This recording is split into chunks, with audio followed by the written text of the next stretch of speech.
Apa hukum foto atau lukisan dan patung? Ini sudah saya jelaskan ya. Bagaimana kalau niat kita memajang lukisan atau patung tersebut hanya untuk hiasan semata, bukan untuk disembah atau memuliakan lukisan atau patung tersebut. Jadi patung jelas diharamkan dalam agama, tidak mungkin boleh.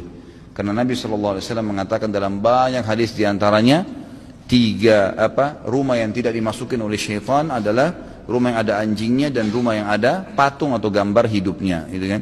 Itu dalam hadis sahih. Nabi SAW sudah larang masalah itu. Kalau tidak dimasukin malaikat berarti akan dimasuki oleh syaitan. Dan sudah saya tuntun, teman juga yang bertanya ini bisa kembali kepada buku terbitan Gema Insani Press kalau nggak salah, yang pernah saya bawain dulu, rumah-rumah yang tidak dimasuki oleh malaikat. Coba baca lebih dari 30 macam rumah, di antaranya adalah rumah yang ada patungnya. Kalau anda bilang ini kan cuma hiasan, baik. Kenapa harus berhias dengan sesuatu yang Allah haramkan? Ya, kan?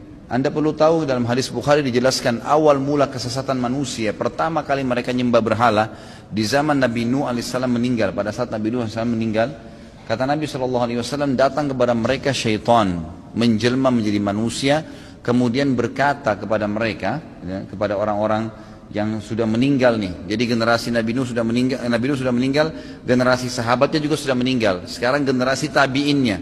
Kalau kita didatangi oleh syaitan dan berkata, kalau kalian mau mengenang orang-orang soleh seperti Nuh dan teman-temannya, sahabat-sahabatnya, dan kalian juga bisa lebih rajin beribadah, buat patungnya, jangan disembah, nggak boleh sembah, itu syirik. Cuma letakkan saja di tempat ibadah-ibadah kalian. Jadi setiap kali kalian lihat, kalian teringat mereka, kalian ibadah lagi. Taruh di pasar-pasar, supaya kalau orang di pasar tidak berani buat maksiat karena tahu ini ada patungnya orang soleh. Niatnya baik awalnya. Lalu apa kata Nabi SAW? Ini hadis sahih riwayat Bukhari.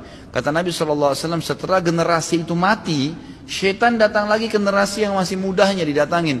Dulu ayah-ayah kalian tidak buat patung-patung ini kecuali untuk jadikan perantara dengan Allah. Karena mereka orang soleh, diijabah doanya. Bilang ke dia, patung itu baru ke Allah.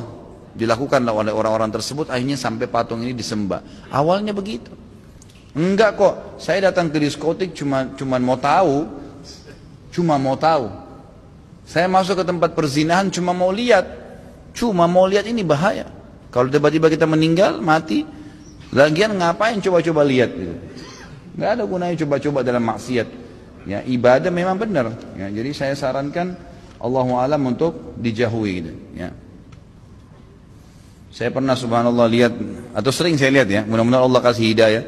Setiap kali saya subhanallah justru ke daerah-daerah yang orang-orang kaya. Setiap saya lewat di daerah-daerah yang luar biasa di Jakarta ini, saya diundang pengajian, hampir semua rumah mewah di depannya ada 2 patung pegang pentungan tuh. Untuk apa?